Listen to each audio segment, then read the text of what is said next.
頭先都介紹咗自己啦嚇，咁我就 Alex 啦，咁啊專業領域咧就玄學風水嘅。咁啊今日咧嘅主題咧就係講下一啲我哋叫古時嘅古代嘅智慧。咁其實大家咧即係好多時入去超市咧嘅時候咧，都諗住可能買啲生活用品啊，買牙膏啊、洗頭水啊咁樣係嘛？咁但係咧會唔會好多時咧唔覺意咧去到埋單嘅時候咧，就硬係咧攞多咗少少嘢嘅係嘛？可能攞啲香口膠啊，攞啲朱古力啊，攞啲水啊咁樣係嘛？咁呢個其實咧係超級市場係嘛？設計咗成個商業模式，要知道大家咧喺度等嘅時候你好模糊啊嘛係咪？咁嘅睇下呢樣，睇下嗰樣咪立下咁樣咯。咁其實呢啲咧營商嘅智慧咧，其實喺古代咧，其實喺中國2000年前咧，其實已經係講咗出嚟啦。咁呢個係咩嘅智慧咧？呢個係易經嘅智慧嚟嘅。咁易經入邊咧，其實有一個咧，我哋叫做一個叫做變易、不易同埋簡易啦嚇。咁啊，今日主要咧係易經呢個方向咧，分享下咧做生意嗰方面咧點去應用得到嘅。係啦，咁啊其實咧易經咧本身咧就係講緊咧就係話即係變化啦，同埋一個真係咧我哋叫商業嘅決定嚟嘅。咁其實佢真係咧，好多人都聽話喂，易經咪係啲即係算命啊、占卜嘅嘢啊。咁當然一定係啦，係咪？咁佢某個層面會係嘅。咁但係另一個層面咧，其實佢都係講緊我哋真係點樣去營商嘅智慧、做人嘅智慧。因為我哋咧好多嗰啲論語啊，或者道德經咧，其實嗰個背後個底層咧，其實好多時都借鑑咗易經嗰個智慧。而古代嘅皇帝啦、將領啊、商人啊，其實咁樣咧，其實都好多咧係運用咗呢個易經嘅智慧咧去做一啲決定啊咁樣，咁所以先至可以更加行得咁順。咁所以今日咧，希望就用呢個角度啦分享俾大家知道下嘅。咁基本上咧就頭先講咗啦，咁有一個三大嘅核心啦嚇。咁呢個其中之一，因為易經都係博大精深嘅好多方面嘅。咁我今日主要就係講緊變易啦、不易啦同埋簡易啦嚇。咁其實就講緊變咧，就係話真係其實世界不斷咁變緊啦嚇。咁市場都不斷咁變啦。咁唔變嘅咧，即係啲核心嘅價值啦。咁簡咧就係點樣將一個事情簡單化，一陣間都會即係慢慢再講俾大家聽嘅。咁好似即係舉個例子，就係真係話以前啦零售市道好旺盛嘅時候係嘛？咁旺角啊、銅鑼灣啊嗰啲鋪租咧都係幾十萬到上千萬都有啦，係咪？咁但係而家咧就變咗點啊？網購已經盛行咗啦，咁成個零售市道各方面都已經唔同晒啦。咁另外就係話喺疫情嘅時候咧，其實餐廳嗰啲生意大跌啦。咁但係即係邊個最受惠咧？咁即係外賣平台啦，仲有啲咩受惠啊？嗰啲咩凍肉嗰啲地方係嘛？即係賣嗰啲急凍食品啊，諸如此類嗰啲咧，口罩啊、消毒啊、防毒嘅用品。咁其實咧，呢啲咧咪就係佢哋真係改變咗佢哋個營商嘅策略，順應翻個潮流啦。咁亦都真係外賣個平台喺嗰段時間咧，其實就爆紅咗嘅。咁當然亦都好多網上嘅平台都喺嗰陣時候咧就爆紅咗咯。咁所以其實我哋講緊嘅就係咩咧？喺危機中睇到機會咧，咁懂得去應變咧，就有機會生存啦。咁有啲咩係唔變嘅咧？其實講緊就係話，其實講緊人咧，好多時我哋講緊誠信係即係不變嘅，即係我哋做生意係講誠信。我哋唔係真係話，咦係喎，點解幫襯你咧？唔係講緊因為我平2蚊啊、平3蚊啊，或者諸如此類，而真係你做嘅嘢，人哋信得過嘅，人哋先會繼續一路會幫襯你噶嘛。仲有啲乜嘢咧？就係話講緊係啲人梗係貪方便啦，係嘛？想揾多啲錢啦，想扮靚啲啦，係嘛？呢啲其實我哋咪做生意個邏輯咯嚇。咁我哋呢啲都係一路都係不變嘅嚇。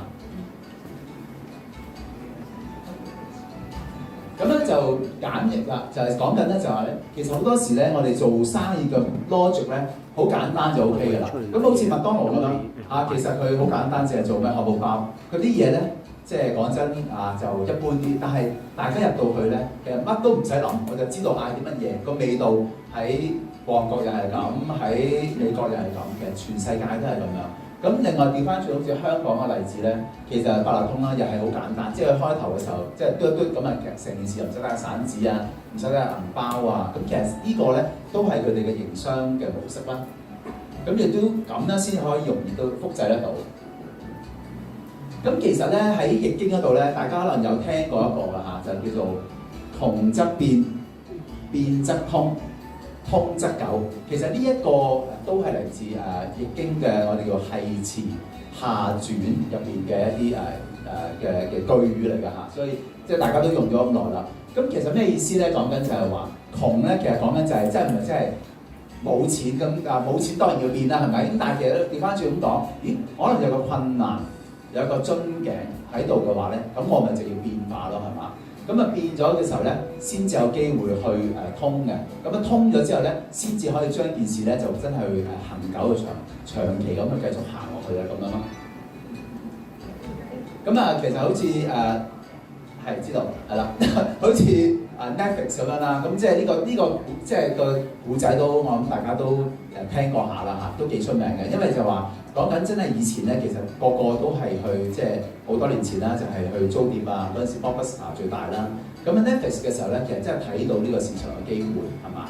咁啊變咗咧就真係，咦原來變咗郵寄喎，咁我咪唔使去租個鋪頭咯。咁啊跟住咧做下之後就做串流平台係嘛？做下之後自己拍埋片咁樣係嘛？咁其實佢真係咧因應住市場咧一路咁變化，所以佢先至一路而家就越做越大啦。咁而 Blockbuster 就已經即係破咗產啦，已經消失咗啦。我諗聽過 Blockbuster 嘅人咧都有一定嘅年紀啊嚇。如果唔係啱嘅話，即係其實係冇聽過 Blockbuster 嘅，應該係後生嗰啲，或者可能呢啲廿歲嗰啲咧係冇聽過㗎，係咪就算啊就咁樣。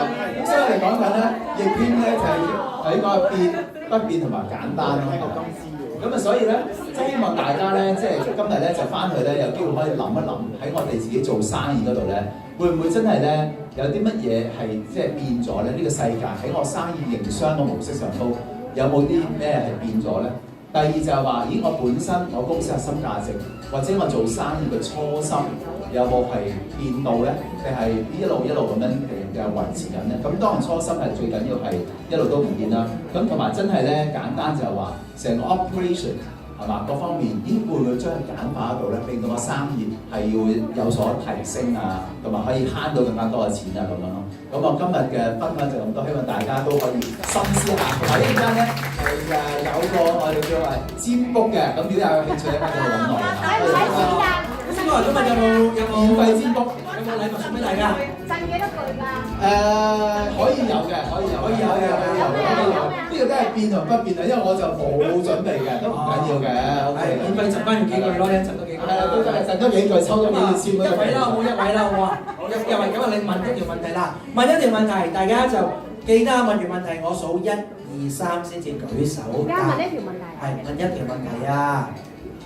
唔得啊！得。你一想問多啲咯，到你個環節嘅時候，師傅請你問。好。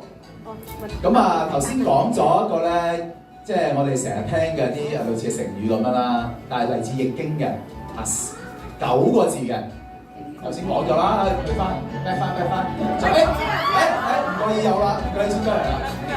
信㗎，好啦，記得係蔡麗，記住啦喎，9個字啊，1、2、3，係 Sarah。Sarah 請回答，你回答咗先有禮物送㗎。送你一條問題啊！唔係啊，啱有，好啊，咁啊，不如 Sarah 你同我影張相啦，同師傅。有咩禮物啊？呢場師傅嘅瞬間有神秘禮物。神秘禮物。